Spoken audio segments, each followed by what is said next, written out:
교재 86페이지 보겠습니다.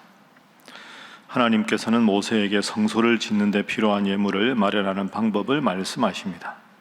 다음으로 증거궤를 어떻게 만들어야 하는지를 구체적으로 설명하십니다.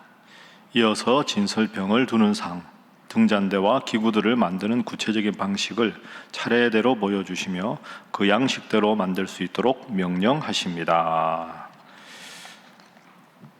오늘 25장부터 이제 쭉 나오는 게 그 성막, 그리고 성막 안에 들어갈 양식, 그 다음에 각종 기구, 제사장의 옷, 이런 성막에 관한 이야기가 쭉 뒤에 나옵니다. 그리고 성막에서 주로 일할 제사장에 대한 것도 나오죠.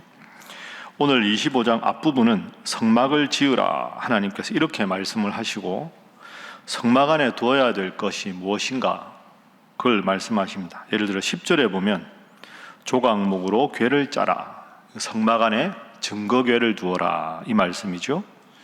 23절에 보면 조각목으로 상을 만들라, 그 떡을 놓는 진설병을 놓는 상을 만들어라. 그리고 31절에 보면 순금으로 등잔대를 만들어라.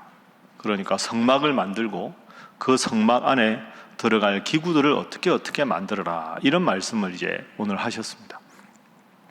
그러니까 오늘은 구체적으로 하나하나 살펴보기보다 성막이 어떤 의미가 있을까? 성막은 말 그대로 천막이죠. 하나님이 직접 지으라고 말씀하셨기 때문에 거룩한 천막, 그게 성막 아닙니까?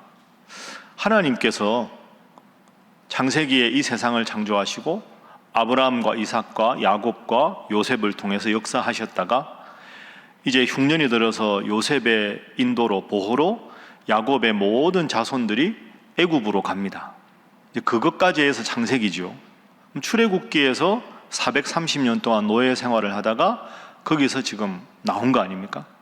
그럼 나와서 나가다가 하나님께서 성막을 지으라 이렇게 말씀하셨습니다. 그러니까 앞으로 성막 이야기 나오고, 출애굽기 이후에는 또 레위기에 보면 번제, 소제, 화목제, 속죄제, 속건제가 나오고, 민수기에 가서 보면 또 가나안으로 가는 여정이 나오고, 신명기에는 모세의 설교가 나오는데 이게 어떤 연관성이 있는지 일단 잠깐 우리가 그림을 좀 그려보겠습니다. 출애굽기부터 신명기까지는 쉽게 비유를 하자면 결혼이라고 생각을 한번 해보시죠. 결혼한다. 신랑은 누굽니까? 하나님. 신부는 이스라엘 백성. 그럼 요 둘, 신랑과 신부를 연결하는 중간에 연락책은 누굴까요? 모르십니까? 다 알면서 대답을 안 하시고, 모세입니다. 모세. 신랑 하나님, 신부 이스라엘 백성, 연결자가 모세다, 이렇게 생각을 해보시죠. 신랑이 신부를 내가 너를 사랑하겠다, 평생 너와 함께 하겠다, 이렇게 약속을 해주셨습니다. 그게 출애굽기 19장이죠. 내가 너희를 영원히 사랑할 테니 모세야, 너는 나의 프로포즈를 이스라엘 백성들에게 전하라. 그 이스라엘 백성들이 예, 이렇게 대답합니다. 그러니까 신랑의 프로포즈를 신부인 이스라엘 백성이 받아들인 거죠. 그럼 이제 결혼을 할 거 아닙니까? 결혼하면 서로 꼭 지켜야 될 약속이 있겠죠. 첫 번째가 20장 10계명에 나 외에 다른 신을 내게 두지 말라. 그러니까 하나님이 내가 당신을 영원히 사랑해 줄 테니 다른 남자 신경 쓰지 말고 기웃기웃하지 말고 나만 사랑하세요. 이게 나 외에 다른 신을 내게 두지 말라. 너를 위하여 우상을 만들지 말고 섬기지 말라. 다른 데 가서 신랑 흉보지 마라. 이게 나 여호와의 이름을 망령되이 일컫지 마라. 안식일을 기억하여 거룩하게 지키라. 일주일에 하루 정도는 꼭 날 생각만 좀 해줘. 그럼 신랑 신부가 결혼을 했는데, 결혼해도 서로 이제 이웃고 있고 부모님이 있을 거 아닙니까? 부모님 공경하고, 살인하지 말고, 간음하지 말고, 도둑질하지 말고, 거짓 증거하지 말고, 훔치지 말고, 이렇게 해서 우리가 당신과 내가 사랑하면서 이웃과 더불어 행복하게 살아가자. 이게 출애굽기의 10계명입니다. 그 다음에 이제 우리가 21장부터 23장까지 이웃 사람과 재판은 어떻게 하고 배상은 어떻게 하고 이런 걸 이야기합니다. 이런 건 말씀드린 대로 신랑은 신부를 사랑할 준비가 되었지만 사실 신부인 이스라엘 백성들은 신랑을 사랑할 준비가 되지 않았습니다. 왜? 430년 동안 노예 생활을 한 거기 때문에. 그러니까 배운 것도 없고 신부 수업도 받은 적이 없고 신랑을 어떻게 사랑해야 될지에 대해서 아무것도 모르는데 일방적으로 신랑이 신부를 사랑하겠다, 이렇게 된 거죠. 그래서 하나하나 신랑이신 하나님이 이렇게 하고 이웃 관계는 이렇게 하나하나 가르쳐 주시는 것이 23장까지입니다. 그리고 24장에 시내산에 불러서 다시 언약을 세우시죠. 그리고 오늘 성막을 지으라.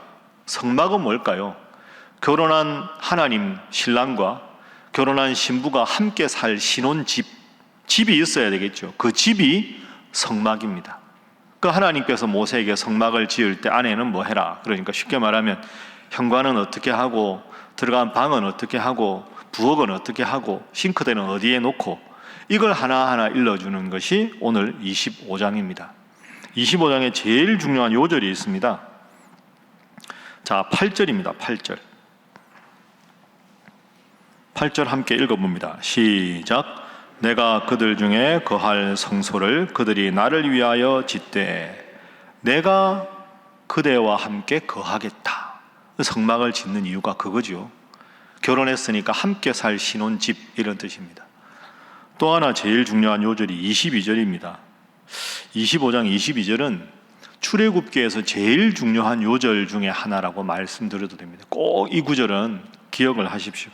25장 22절 함께 읽겠습니다. 시작. 거기서 내가 너와 만나고 속죄소 위 곧 증거궤 위에 있는 두 그룹 사이에서 내가 이스라엘 자손을 위하여 내게 명령할 모든 일을 내게 이르리라. 아멘. 한번 따라해 보시죠. 거기서 내가 너와 만나고. 그렇죠? 제가 말씀드린 대로 성막은 신혼집이다 이렇게 말씀드렸잖아요. 전지전능한 하나님, 저 우주의 가장 높은 곳에 좌정하신 하나님께서 친히 이 땅에 내려와서 430년 동안 노예 생활만 한 참 보잘것없는 그 여인을 많은 사람 중에서 내 아내로 삼고 내가 하늘 보좌를 두고 거기서 당신과 더불어 행복하게 살겠습니다. 거기서 내가 너와 만나겠다. 그럼 이제 신혼생활이 시작되는 거죠. 그럼 신혼생활이 시작돼서 이제 거기서 알콩달콩 행복하게 살아갑니다. 그 다음에 필요한 게 뭘까요? 이 신부는 이 위대한 신랑을 만나서 행복하게 살아가는데 신랑이 무슨 음식을 좋아하는지 스타일이 어떤지 아무것도 모르지요. 그걸 하나하나 일러주시는 게 레위기입니다. 번제, 소제, 화목제, 속제제, 속건제. 이건 신랑이 신부한테 내가 좋아하는 음식은 김치찌개인데 나 김치찌개는 돼지고기 들어간 것보다 참치 들어간 게 좋아요. 된장찌개 할 때는 좀 자박자박하게 끓여주세요. 이렇게 하나님인 신랑이 좋아하는 받음직한 음식, 그렇게 생각하면 레위기의 제사가 이해가 돼요. 뭘 그렇게 까다롭게가 아니라 430년 동안 노예 생활을 했기 때문에 음식에 대해서 아무것도 모르니 신랑이 아주 구체적으로 자상하게 이렇게 하시면 되고 이렇게 하고 이렇게 해서 이렇게 하세요. 그걸 일러주는 게 레위기입니다.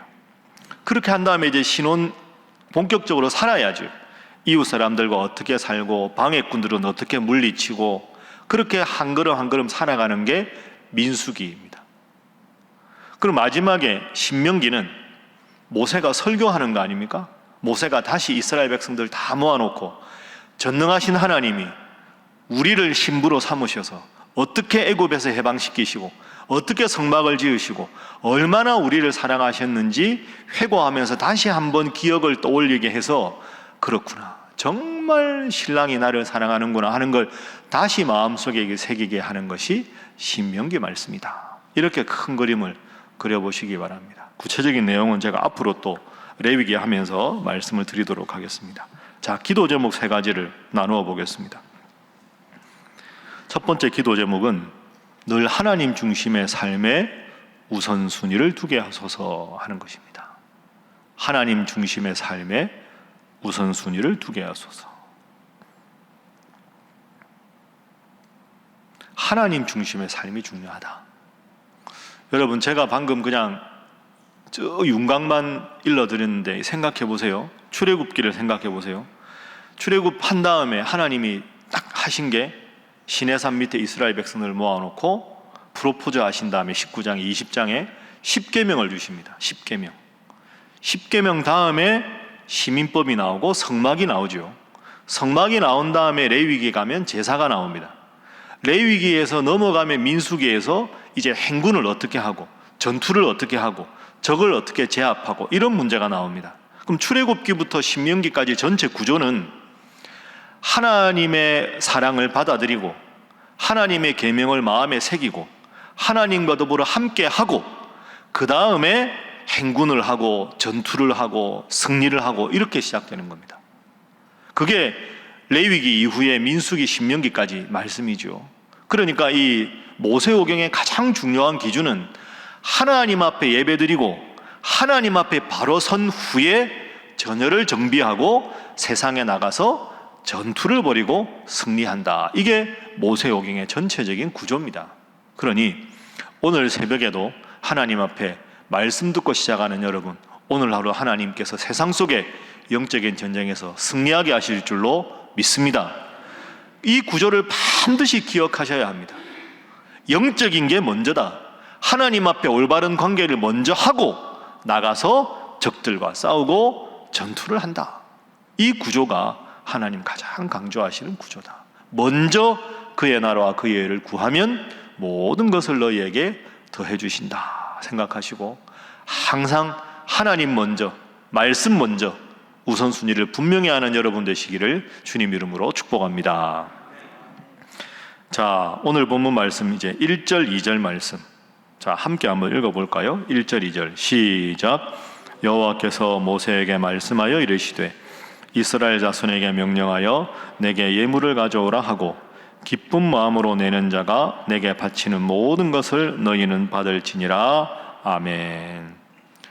성막을 지으려면 성막 안에 여러 가지 기구를 만들려면 재료가 필요할 거 아닙니까? 그래서 성막에 쓸 물품을 위해서 헌물을 하라 하는 것이 하나님 명령입니다. 2절에 보면 내게 예물을 가져오라.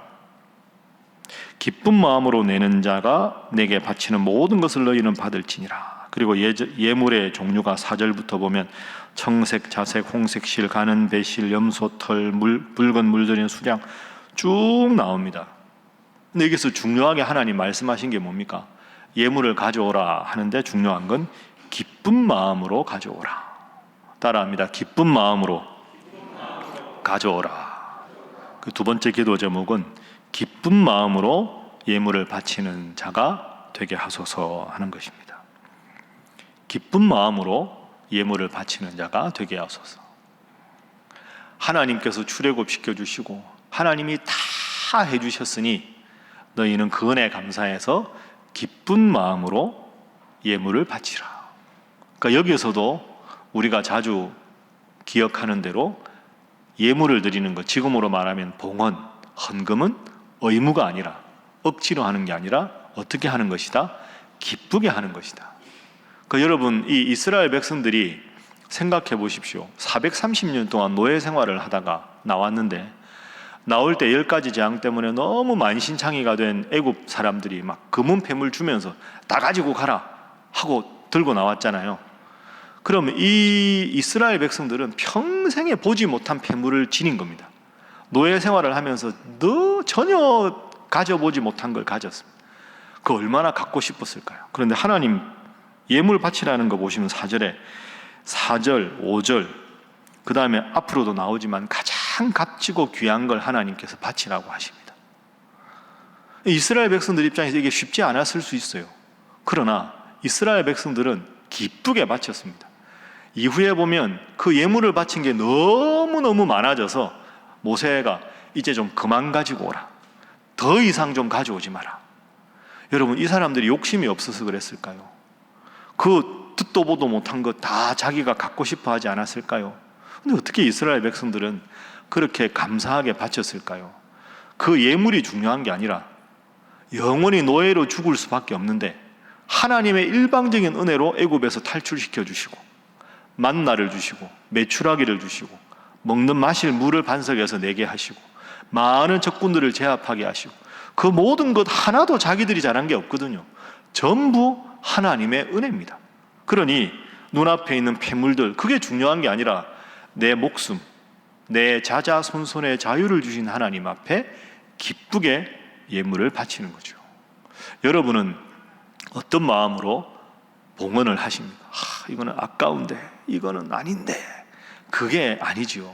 기쁜 마음으로 나의 생명도 나의 하루도 모든 것이 하나님의 은혜 아닌 것이 없으니 기쁜 마음으로 이스라엘 백성들이 바쳤다. 기억하시고 오늘 일단 승리하신 거 아닙니까? 새벽에 이 귀한 시간을 하나님 앞에 바쳤으니 여러분의 입술의 모든 말도 여러분의 마음의 묵상도 하나님 여러분에게 주신 것 중에 구별해 드리는 예물도 늘 기쁘게 자원하는 마음으로 헌신하고 바치는 여러분 되시기를 주님 이름으로 축복합니다. 자, 마지막 세 번째 교훈입니다. 아까 읽은 말씀 다시 한번 읽어보죠. 22절 다시 읽습니다. 시작. 거기서 내가 너와 만나고 속죄소 위 곧 증거궤 위에 있는 두 그룹 사이에서 내가 이스라엘 자손을 위하여 내게 명령할 모든 일을 내게 이르리라. 아멘. 거기서 내가 너와 만나고 뒷부분에 보면 너에게 명령할 모든 일을 내가 너에게 이르리라. 어디에서? 성막에서. 여기서 내가 너에게 어떻게 살아야 될까 모든 지침을 줄 것이다. 여러분, 이스라엘 백성들이 이동할 때 이 성막이 딱 중앙에 있잖아요. 동서남북에 세 지파씩 배치를 딱 하고 제일 중앙에 성막이 있습니다. 그러니까 어느 지파가 보더라도 하나님의 임재가 있는 성막이 중심이 된 거죠. 진영을 짤 때도 이동을 할 때도 항상 성막이 중심이다. 이건 우리의 삶에 하나님이 중심이 되셔야 한다. 거기서 내가 너를 만나주겠다. 질문합니다. 여러분에게 성막이 어딜까요? 이 신일교회 예배당인 줄로 믿습니다. 거기서 내가 너를 만나겠다. 22절 뒤에 보면 내가 너에게 명령할 모든 것을 너에게 이루겠다. 어디서? 이 예배당에서. 여러분, 그래서 제가 권고드립니다. 뭐 이렇게 좀 인생이 좀 힘든 일이 생기고 뭐 이럴 때 잘 모르는 뭐 이렇게 어디가 좋다더라 해서 어디 기도원 가고, 가능하면 그렇게 하지 마십시오. 뭐 기도원 가는 게 무조건 잘못이라는 게 아니라 그냥 뭐 어디 가면 능력이 있다더라, 뭐 어디 가면 뭐 있다더라 해가지고 본 교회에서 예배당에서 기도하는 걸 소홀히 하고 누구 찾아가고 어디 가고, 그거 별로 바람직하지 않습니다. 예를 들어서 뭐 전국 장로 수련회, 남성교회 수련회, 여전도의 연합회가 하는 공식 집회, 이런 건 누가 봐도 객관적으로 증명이 된 좋은 거죠. 그런 데 가서 배우는 건 좋습니다만은 그냥 뭐 잘못된 소문 좀 듣고 거의 신학적으로도 검증이 되지 않고 때로는 그렇게 하다가 위험할 수 있고 그런 데 가서 본교에 소홀하게 하는 것, 그거 결코 바람직하지 않습니다. 오늘 본문 말씀 보십시오. 거기서 내가 너를 만나겠다. 내가 할 모든 것을 내가 너에게 일러주겠다. 여러분, 오늘도 이 예배당에서 드리는 새벽 기도회가 여러분의 영혼을 살리는 줄로 믿습니다. 주일 예배 열심히 드리고 새벽마다 나와서 기도하고 말씀과 함께 열심히 하고, 하나님, 제 인생에 이런 문제가 있습니다. 오늘 새벽 말씀을 통해서 저에게 해결할 수 있는 해결책을 주십시오. 그리고 기도하고 새벽기도 참석하면 하나님께서 여러분에게 응답해 주실 줄로 믿습니다. 그런 일이 한 번, 두 번 계속되면서 야, 예수 믿는 게 즐거운 일이구나, 말씀이 정말 내 인생의 생명줄이구나, 기도를 통해 확신받고 하면 안 될 일도 하나님께서 능력으로 해주시는구나, 그런 일이 계속 쌓이고 쌓여야 감사가 넘치고 은혜가 넘치고, 그래야 전도가 되고 그래야 부흥이 되는 거죠. 신일교회 부흥의 가장 큰 중요한 곳은 예배당이고 교회를 위해서 기도하는 여러분들인 줄로 믿습니다. 그래서 마지막 세 번째 기도 제목은 신일교회가 응답의 장소가 되게 하소서 하는 것입니다. 신일교회가 하나님의 응답의 장소가 되게 하소서. 그래서 이곳에서 은혜를 받고 이곳에서 체험을 하고 이곳에서 기적의 하나님을 경험하고, 그래서 여기서 정말로 그 말 그대로 주유소, 영적인 충전소, 주유소가 돼서 여기서 은혜를 받고 세상에 나가 열심히 활동하고 다시 여기서 충전을 하고 기름을 채우고 다시 나가고, 이런 베이스 캠프가 우리 신일교회가 되어야 하는 줄로 믿습니다. 자, 오늘 우리 함께 기도하겠습니다. 오늘 기도하실 때 하나님 중심의 삶을 늘 살게 하여 주옵소서. 하나님 앞에 시간을 드리고 예물을 드린 이들을 기쁘게 하시고 기쁘게 하게 하시고, 이 예배당이 영적인 체험의 전당, 기적의 장소가 되게 하여 주시옵소서. 이 세 가지 제목과 여러분의 제목을 놓고 다 함께 기도하겠습니다. 주여 믿습니다. 주여 믿습니다. 주여 믿습니다.